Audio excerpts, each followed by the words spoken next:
Ever wondered what happens when you mix vodka, stilettos, and zombies? Sounds like a wild night in Vegas, right? Except this isn't a movie, it's real life. Spoiler alert, the results aren't exactly what you'd call glamorous. It's more like a disaster you can't look away from. Messy, chaotic, and ridiculously entertaining, if you're not the one living it, of course.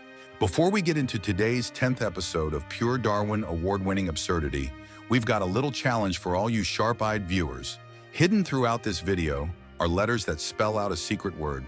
Collect them all, unscramble them, and be one of the first to comment the correct word below to win your very own personalized Darwin trophy. Yes, that's right, an actual award for having more common sense than the unfortunate souls we're about to talk about. It's not much of a competition, though. Honestly, the bar is really low. All right, strap in as we count down the top 10 most stupid Darwin Award winners. These folks took natural selection into their own hands, and we're here to celebrate their achievements with the kind of admiration only a safe distance in a YouTube screen can provide. Ready? Let's get started with number 10. Number 10, Mind the Cone Zone. Let's revisit the case of Anthony G., our daring electrician from New Jersey. The nor'easter of March 8, 2018 wasn't just any storm, it was a brutal one, bringing heavy snow, high winds, and widespread damage. Power lines were down all over the state, and emergency services were stretched thin. Now you'd think Anthony, an electrician, would be well aware of the dangers of downed power lines. After all, he worked with electricity for a living. But here's the thing about humans. Sometimes we can't resist the temptation to take shortcuts. And Anthony, in his rush to shovel his dad's driveway, decided that the orange cones blocking off the downed power line were just there for decoration. What makes this story even more ridiculous is that Anthony didn't just ignore the cones, he actively swerved around them, as if they were optional road furniture. That's like seeing a "Caution, Shark-Infested Waters" sign and deciding to take a dip anyway. The moment his car made contact with the live wire, it turned into a scene straight out of a horror movie. The car ignited, and Anthony, tragically, became part of the fireball. When firefighters arrived, they found a situation that was both terrifying and baffling. The vehicle was engulfed in flames. The power line was still sizzling like a live wire on a barbecue, and all because Anthony thought he could outsmart electricity. And electricity doesn't care how much of a rush you're in. Next time you see downed power lines, maybe consider not driving over them. Oh, and don't forget your letter D. Number 9, Selfie with Elephant. April 24th, 2014 is a day that wildlife photographers, and, well, everyone, should remember as a cautionary tale. Kenya is home to some of the most majestic animals on Earth, including the mighty elephant. These creatures are enormous, powerful, and, let's be honest, unpredictable. But for some reason, Leonid Tonuai and Michael Shikuku figured that getting close enough to touch one while taking a selfie was a good idea. Here's the thing. Wild animals are not props. They're not here for your Instagram likes, and they don't care about your need for a cool photo op. But these two men thought they could do what every safari guide warns against: get right up in the face of a wild elephant. Now, elephants aren't known for being overly aggressive, but they are extremely territorial, and they're more than capable of defending themselves. So when these two men approached the elephant, invading its personal space, it reacted the way any wild animal might. It trampled them. But the strangest part?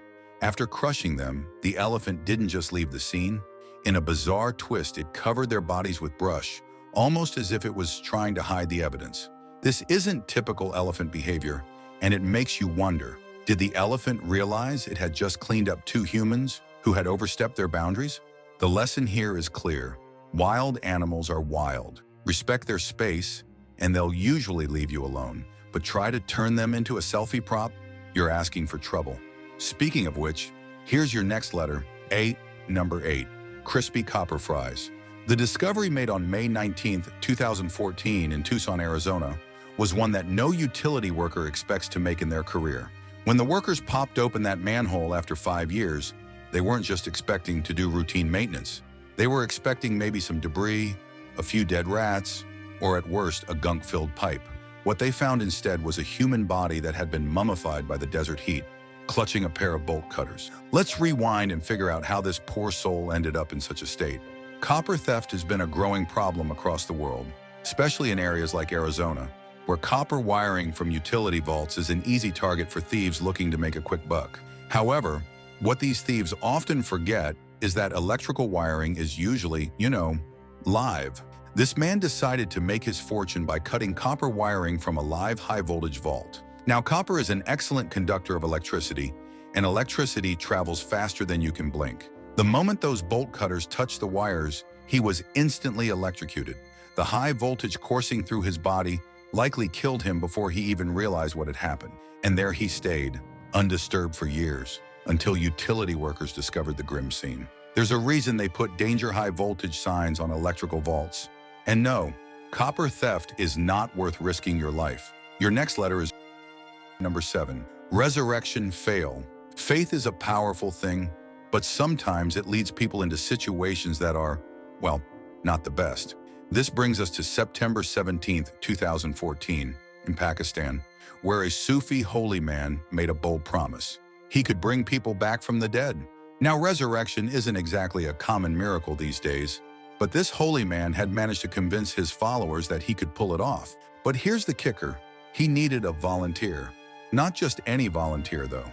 He required someone who was married, had children, and was willing to die in order to be brought back to life. Enter Muhammad Niaz, a 40-year-old family man who, for reasons that defy logic, decided to sign up for this one-way trip to the afterlife. The plan was simple. Muhammad would die, and the holy man would resurrect him the following day. But as anyone familiar with basic biology or common sense knows, resurrection isn't something you can just whip up on command. So after the holy man killed Muhammad, there was no grand miracle the next day. Muhammad stayed dead, and the authorities didn't exactly see the funny side of things. The holy man was promptly arrested for murder, and Muhammad's family was left without a father or husband. The moral of this story? Maybe leave the resurrection business to the professionals or stick to magic tricks. Oh, and here's the next letter for your word. W. Number 6, fumble tumble. Escalators are one of those modern conveniences that most of us take for granted. They're simple, stand still, and they take you to your destination. But for some people, escalators represent a challenge, a test of physical prowess. This is where our next Darwin Award winner comes in. It's December 18th, 2018 in Maryland. At an Amtrak station, officials discovered the body of a man crumpled at the bottom of an up escalator. Naturally, they were confused. How does someone fall down an up escalator? The CCTV footage revealed the answer. At around 2 a.m., this man decided to treat the escalator like his own personal treadmill. He was determined to run up the down escalator, possibly in some misguided attempt to prove his athleticism. After several minutes of struggle, he finally reached the top, probably feeling like a modern-day champion. But his victory was short-lived. Whether it was exhaustion or pure bad luck, he lost his balance and took a swift, painful tumble all the way back down. And this wasn't just a regular fall. He left pieces of his clothing stuck in the escalator as he went down, a tragic reminder that fashion and escalators don't always mix. The lesson here? Escalators are designed to help you, not challenge you. Take the ride, don't fight it. Your next letter is I. Number 5, wedding jitters. Indian weddings are known for being extravagant affairs, with music, dancing, and all sorts of colorful traditions. But the pre-wedding henna party for Indira Vegas in 2004 took a bizarre turn when an unexpected guest arrived at the festivities. And this wasn't your run-of-the-mill wedding crasher. This was a zombie. Okay, so maybe it wasn't an actual zombie, but to the bride-to-be and her guests, it sure felt like it. In the midst of the party, a disoriented figure stumbled into the venue, covered in dirt and grime, moving slowly and erratically. Most people would panic, but not Indira. Oh no, she was not about to let this ruin her big day. Channeling her inner warrior, she took off one of her 5-inch stilettos and delivered a swift blow to the intruder's head. Problem solved, right? Not quite. In the chaos, her sister-in-law got too close to the zombie and accidentally contracted a mysterious illness, or, as the guests dubbed it, the misstep. Before long, the sister-in-law started exhibiting zombie-like symptoms herself, attacking guests left and right. It was total chaos.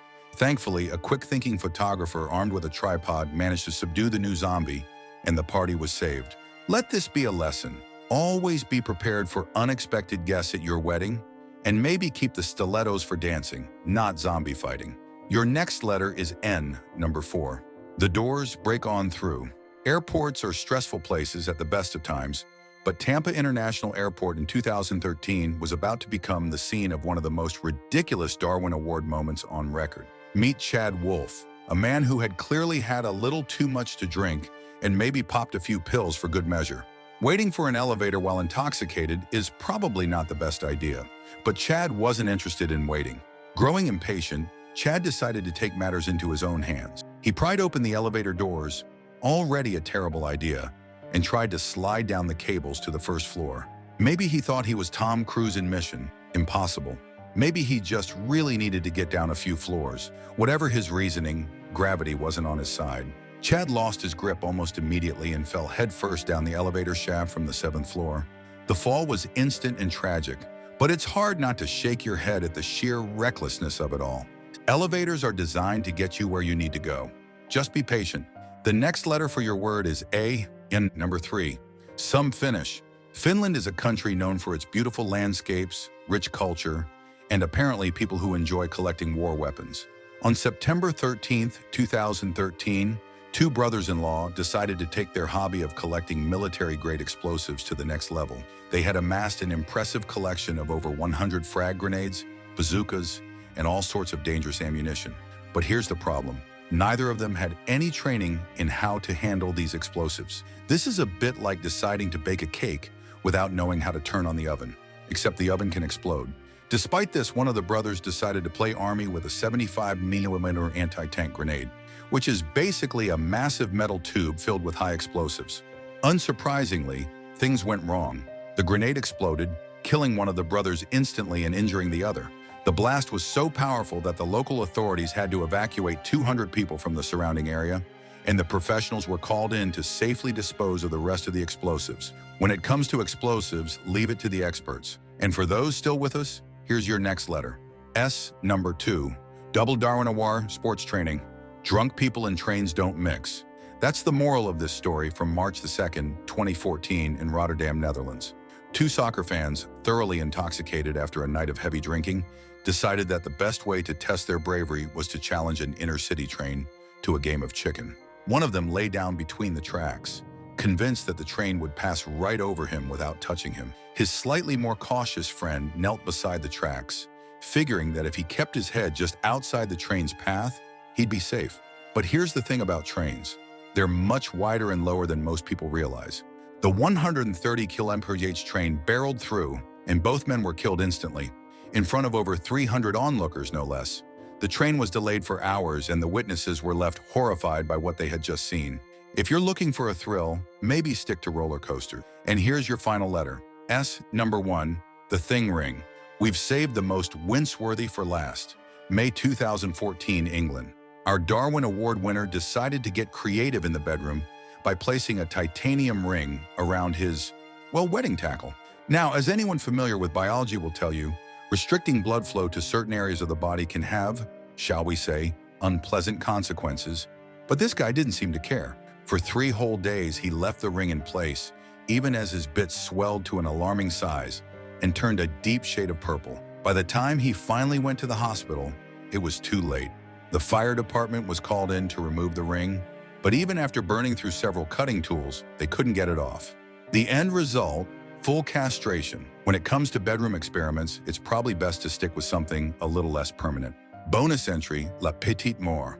For our bonus entry, we're heading to London on June 10th, 2014, where a couple decided to take their love life to new heights, literally.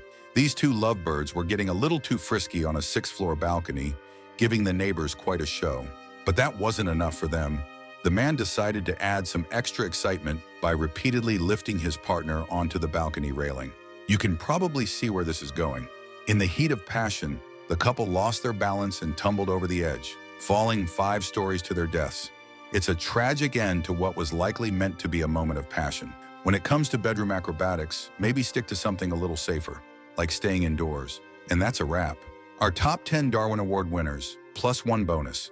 Have you figured out the secret word yet? If you've been paying attention, you'll know it spells, you figure it out. Drop it in the comments if you've got it, and be one of the first to win your personalized Darwin trophy. Which of these stories left you speechless? Which one had you laughing at the sheer absurdity? Let us know in the comments below, and don't forget to hit that like button, subscribe, and ring the notification bell so you don't miss out on more absurd and unbelievable stories like these.